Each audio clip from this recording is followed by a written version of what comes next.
kasi meron ka ng 1-piece chicken. Oo. Pwede ka mamili ng 6 na flavors. Unli ka na, unli rice ka na. Gravy, kahit may dala kang timbaw, pitil. Kahit timba? Oo, pwede.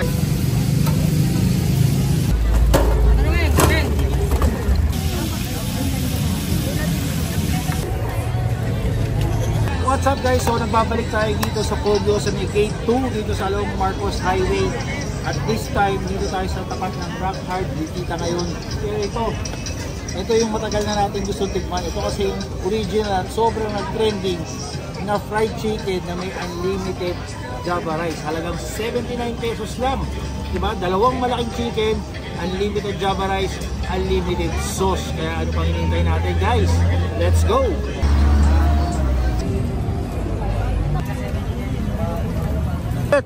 Kanina pa kayo naghihintay dito? Opo sir, kanina pa sir. Mga anong oras kayo dumating? Sir, Alas 7 dito na kayo. Ngayon mga 8:30 na.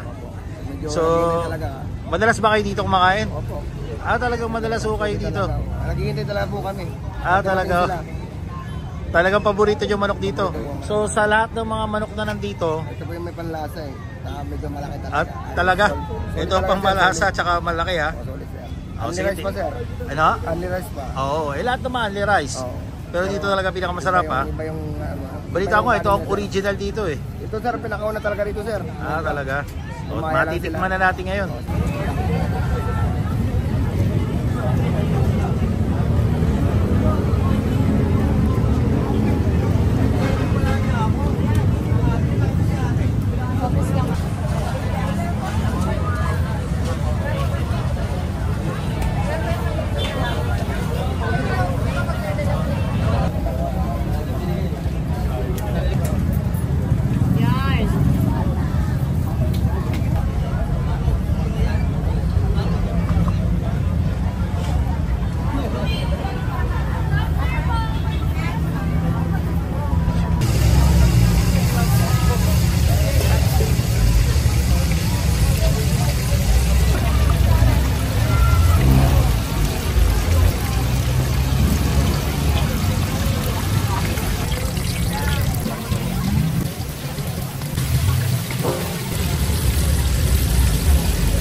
Masarap pa talaga?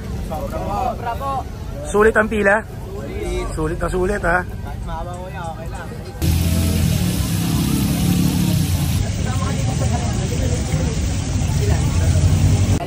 First time nyo kumain dito? Sa Panlasa PH? Opo, first time pa lang po. Ano in-order nyo? Yung cheese at saka yung buffalo po. Okay. Sige, yan din orderin namin.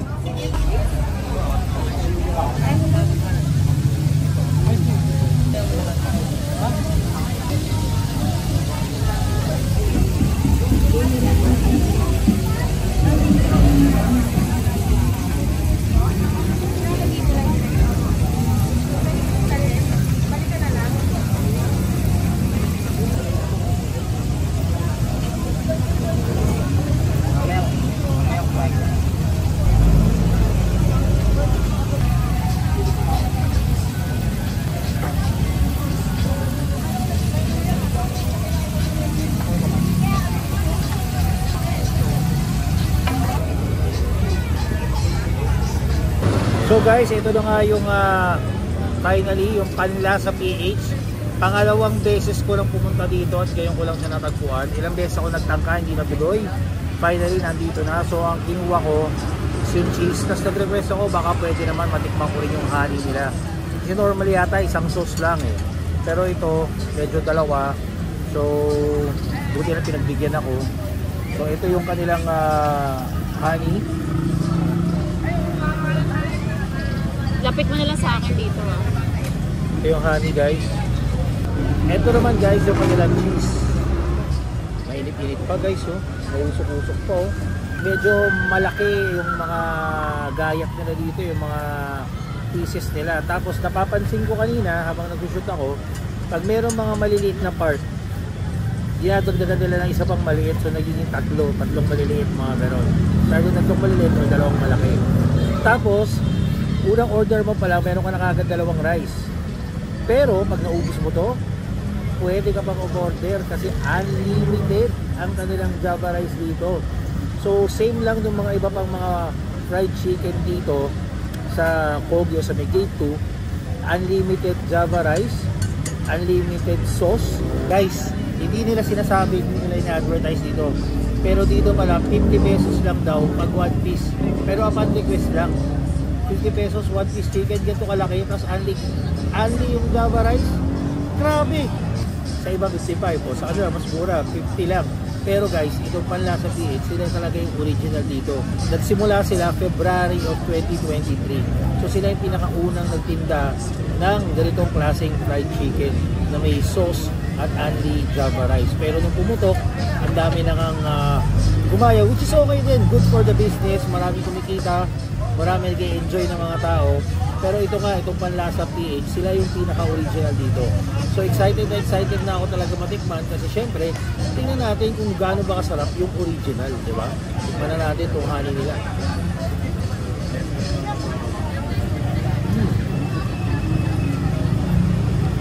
Nakagat ko, pati buto.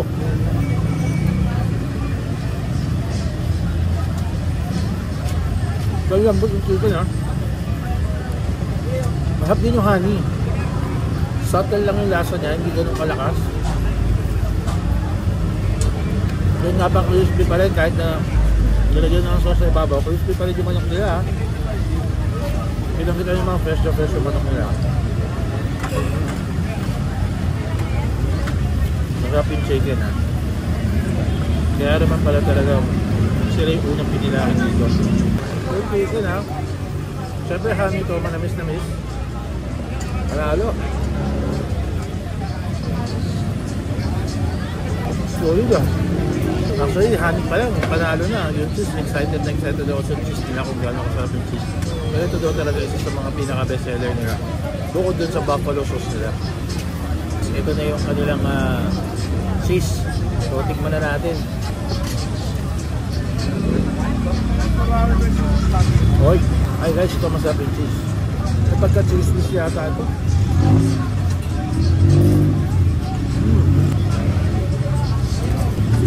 Sarap yung cheese. Kaya naman pala, balita ko, mamaya ko confirm natin, maabot daw ng 300 plus kilos isang araw yung pinakamalakas nila. Tapos average di yata sila bumababa ng 200. Panalo yung honey pero mas panalo yung cheese. Grabe yung cheese. Pero yung masarap yung kombinasyon ng dalawa. Medyo maalat-alat ng konti. Yung isa naman matabis-tabis.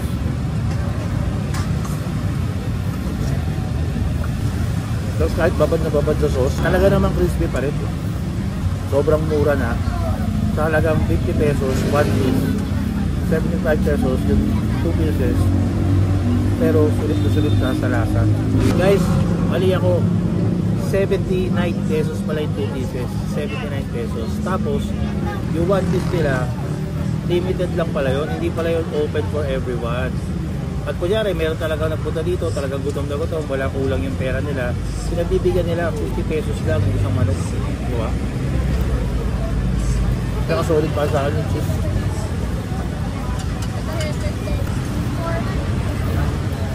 By the way guys, shout out to sa Sisig Street. Kasi habang nagpa-vlog kami dito, inabutan kami ng sisig. So, tikman natin yung sisig nila. Masarap.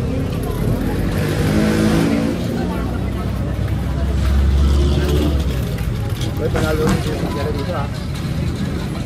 Oh. Solid din yung sisig. Pwede rin. Bukod sa sisig, may nakabot din sa atin ng lumpia. Ang malupit niyan, hindi ko alam kung natin si Kuya. Hindi ko rin alam kung anong pangalan ng lumpia niya. Pero sabi dito, isa lang naman daw siya nagtitinda ng fresh lumpia. Shout out sa'yo, Lord. So ito, tikman natin yung kanyang lumpia. Tingnan na lang ito. Masarap din yung lumpia nila, kaya kung may lumpia. Custom food trip kayo dito sa Tokyo Date 2. Grabe yung si Kuya. Isa lang siya nagtitinda nito. Ito guys, ito yung may-ari ng Panlasa PH. Yung sobrang nag-trending dito sa Kogyo. Boss, gano'n na kayo katagal nagtitinda dito? Mag-iisang taon na, nag-start kami ng by February. February. So kayo talaga yung pinakaunang nagtitinda ng fried chicken. Yes po. Na may only gravy, ay only sauce, tsaka only java rice, tama ba? Yes po. Kami po ang unang-una na nag-start dito na food cart lang na meron ka ng dalawang malaking manok with 6 flavors, tapos only java rice, only gravy ka pa pag dine-in mo. Tapos pag take out yung gravy, kahit may dala kang timbaw, bitsil. Kahit timba? Oo, pwede. Boss, nabanggit nyo kanina, di ba? Kasi napansin ko yung ibang mga nagtitinda ng chicken, meron sila 1 piece, 55. Sa inyo, meron kaming may secret 50 pesos kami dito. secret lang yun. Oo, secret lang. Tayo lang mga nakakapanood, tsaka Tayong dalawa lang nakakaalam. Oo, tayo lang ha. 50 pesos. Para sa 50 pesos mo kasi, meron ka ng 1 piece chicken. Oo. Pwede ka mamili ng 6 na flavors, buffalo, cheese, honey butter, salted egg, tuna island, saka buffalo. Only ka na, only rice ka na. Bakit mas mura siya kaysa doon sa iba? Nagawa lang talaga po namin yon, lalong-lalo na pag sa mga estudyante, sa mga talagang mga nagre-request sa amin na, ay kuya baka pwede makakain, ito na talaga pera namin. Kaya gumawa kami ng way para matulungan namin sila na instead of 79, gawin na lang namin 50 para mas affordable sa mga taong talagang hindi kaya or vegetarian na kagaya rin natin. Naging ganun rin naman tayo. May presyo pamigay na talaga yun. Ilang kilo kayo isang araw? Umabot kami ng 300 kilo to 350 kilo po. Up to 350 kilos? Yes po. Hindi kayo bumababa ng 200, ganon? Hindi. Hindi kayo kami, hindi po yun dahil sa or nagyayabang kami or nagagawa po talaga namin yun kasi makikita nyo naman po pag pumunta kayo sa food cart namin, 4 po yung pinagpiprituhan namin ng manok. Bali, 4 na heavy duty po yung ginagamit namin. Then dito na rin kami nagsasaing. Kaya talagang, ayun po talaga yung katotohanan na hindi po ito dahil sa may nakatutok sa aming camera. Ayun po talaga yung nangyayari dito sa food cart namin. Ayun. O, yayain mo na yung mga viewers natin. Baka di pa nila natitikman yung Panlasa PH. Ay, okay lang po ba? May gusto lang rin ako sabihin about sa government namin. Kasi po, kami po dito ay illegal po kami dito. Wala po kaming permit or binabayaran. Baka po sakali na hindi naman po namin inaano na madaliin or gusto lang po namin na sana marinig po ito ng government ng Antipolo na kagaya po sa Marikina, ginawan ng place or ginawan ng pwesto yung mga kagaya naming vendor, food cart lang na gusto maghanap buhay. Kumbaga sana po mapansin kami na makita po kasi medyo hindi na po kasi safe yung nangyayari dito sa mga food cart dahil nasasakop na po ng ibang food cart yung kalsada, pagitna na po ng kalsada. Gandang panawagan yan kasi syempre nga, di ba, kung illegal, pangit din naman. Hindi lang naman po ito para sa amin, para din po sa aming lahat na gustong nagne-negosyo lang naman po kami. Wala naman kaming balak na manira or Gusto lang po namin na sana mapansin kami ng government namin na mapagbigyan kami, magkaroon kami ng sariling pwesto. And panawagan ko po sa mga food cart na kagaya namin na nandito sa Kogyo, sana po maging clean as you go po tayo. Pag alis, linisin po natin yung mga kalat na naiiwan natin. Ini-invite ko nga po pala kayo sa mga hindi pa po nakakapunta at sa mga ibang naliligaw ng food cart. Sana po mabisita nyo po yung mismong part namin. Sorry po kung medyo nalilate kami, gawa po na i-stocks po na kasi namin tumataas eh. So yung manpower namin humihina dahil sa taas ng mga stocks na kailangan. So ngayon pinipilit po namin bumawi. Ini-invite po namin kayo dito sa munting food cart namin, panlasa.ph. Tignan nyo na lang po yung logo namin. Ito po, pumuntahan kayo po yung logo namin. Then matatagpuan po kami sa harapan po mismo ng Rock Hard Construction Supplies po. Gate 2 Kogyo, no? Gate to Kogyo po. Along Marcos Highway. Yes po. Kami po yung nasa pinakandulong food court na nakadikit sa gutter sa main gas. Hello ma'am. Mga tagong-tago po talaga yung pwesto na. At ayun na nga guys, no, natikman na natin finally ang Panlasa PH na fried chicken. At talaga namang hindi ako na-disappoint. Talaga namang masarap. Lalong-lalo na yung kanilang cheese. Sobrang panalo talaga. Panalo. Pero yun nga guys eh. Huwag yun na isipin kung masarap o hindi eh. Pero ito masarap talaga ha. Ang isipin nyo lang yung presyo. Tandaan nyo, 79 pesos, dalawang malaking fried chicken. Kung maliit yung chicken, ginagawa nila minsan tatlo. Nakita ko yun. Guys, ginagawa nila tatlo. At unlimited Java rice. Sa kayo nakakita no? Tapos may kawag-gawa pa nga sila, no? Sa mga estudyante, sa yung mga kulang kapos yung pera. Binibigay nila 1 piece chicken, 50 pesos. Guys, akalain nyo yun. Anyway, sobra ako nag-enjoy at sobra akong natuwa at finally natikman ko na dahil ang dami ko nang natikman ng mga fried chicken dito sa Kogyo, no? Pangatlong fried chicken na natikman ko na may only sauce at only Java rice. Pero guys, ito yung original, ito yung pinaka-solid daw. At mukha naman, kasi sila nga, sa mga tinanong ko dito, sila lang umaabot ng up to 350 kilos ng manok. Kalahin nyo yun, 350 kilos ng manok. Solid na solid. Anyway guys, ang tamang din sana enjoy guys sa video nito. If you do, please press the thumbs up button down below. If you haven't subscribed to the channel, please press the subscribe button and click the notification bell. Follow us on all our social media accounts. Until next time.